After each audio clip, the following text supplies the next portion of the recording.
അയാൾ ഇപ്പോൾ പറഞ്ഞത് അത് ഇറാൻ്റെ സ്ട്രാറ്റജിയാണ്. എന്ത്?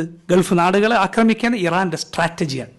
കാരണം അങ്ങനെ ആക്രമിച്ചാൽ അതോടെ അമേരിക്ക ഇതുപോലുള്ള രാജ്യങ്ങളൊക്കെ സമ്മർദ്ദം കൊണ്ട് ഈ ഇറാനെതിരെയുള്ള ആക്രമണം നിർത്തി. എത്ര നിസ്സാരമായിട്ടാണ് ഈ പറയുന്നത് നോക്കി.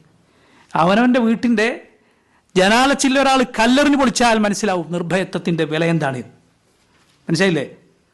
സ്വന്തം താമസിക്കുന്ന വീട്ടിൻ്റെ ജനാലയ്ക്ക് നേരെ ഒരുവൻ കല്ലെറിഞ്ഞാൽ അത് പൊളിഞ്ഞു വീണാൽ മനസ്സിലാവും എന്താണ് നിർഭയത്വത്തിൻ്റെ വിലയെന്ന്.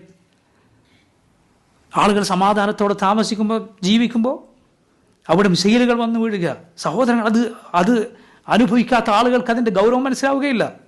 നിങ്ങൾ വിളിച്ചു ചോദിച്ചു നോക്കൂ. ഇപ്പം അത് നടക്കുന്ന നാടുകളിൽ താമസിക്കുന്ന സുഹൃത്തുക്കളെ, സഹോദരങ്ങളെ, പലരുടെയും കുട്ടികൾ പേടിച്ച് കരയുകയാണ് ശബ്ദം കേട്ടിട്ട്. എന്നിട്ട് അതിനാണ് ഇവൻ നിസാരമായി ഇങ്ങനെ സംസാരിച്ചുകൊണ്ടിരിക്കുന്നത്. എന്ന് മാത്രമല്ല അതിനെ ന്യായീകരിച്ചുകൊണ്ടിരിക്കുകയാണ്. അവർക്ക് വേണ്ടി വാദിക്കുകയാണ്. ആർക്ക് വേണ്ടിയാണ് വാദിക്കുന്നത്? ഈ വഞ്ചകന്മാർക്കും അക്രമികൾക്കും വേണ്ടി വാദിച്ചുകൊണ്ടിരിക്കുകയാണ്.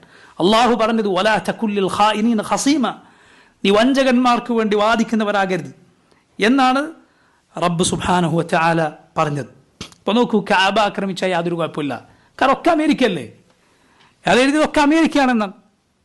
പിന്നെന്താണ് കുഴപ്പം? മനസ്സിലായില്ലേ? കുഫറിൻ്റെ നാടുകൾ, ഇസ്ലാമുമായി യാതൊരു ബന്ധവുമില്ലാത്ത കുഫറിൻ്റെ രാജ്യങ്ങളും ഹയ്യ അലൽ സലാ ഹയ്യ അലൽ ഫലാ എന്ന് 5 നേരം വിളിക്കുന്ന നാടുകളും ഒരുപോലെയാണെന്ന് പറയണമെങ്കിൽ നിങ്ങളുടെ ബുദ്ധി എവിടെയാണ് പോയത്? എവിടെ കൂട്ടരങ്ങളുടെ ബുദ്ധി? ഈ വലിയ സാഹിത്യവും വലിയ വലിയ വർത്താനൊക്കെ പറയുന്നുണ്ടോ ചാനലിൽ ഇരുന്നിട്ട്? എല്ലാ രാഷ്ട്രീയ വിഷയങ്ങളിലും വിലയിരുത്തലുകൾ നടത്തുന്നുണ്ടല്ലോ അല്ലേ? ജമാഅത്തുകാരൻ ഇരുന്നിട്ട് സുബ്ഹാനല്ലാഹ്, വേറെ എവിടെ നിങ്ങൾക്ക് കാണാൻ കഴിയില്ല ഇത്ര ആഴത്തിലുള്ള രാഷ്ട്രീയ ചർച്ച. മീഡിയ മുന്നിൽ കാണുന്ന പോലെ അത്ര ആഴത്തിലും കൃത്യമായൊക്കെ വിലയിരുത്തുന്ന വേറെ ആരെങ്കിലും കാണാൻ സാധിക്കും? ഒരു ചാനലും ഉണ്ടാവില്ല. പക്ഷെ നോക്കി, ദീനിൻ്റെ ഈ അടിസ്ഥാന പാഠം പഠിച്ചെടുക്കാനുള്ള ബുദ്ധി ഇല്ലാതായിപ്പോയി. നിർഭയത്വത്തിൻ്റെ വില മനസ്സിലാക്കാനുള്ള സാമാന്യ ബോധമില്ലാതായിപ്പോയി. ആളുകളെ തെരുവിലിറക്കാൻ നടക്കാൻ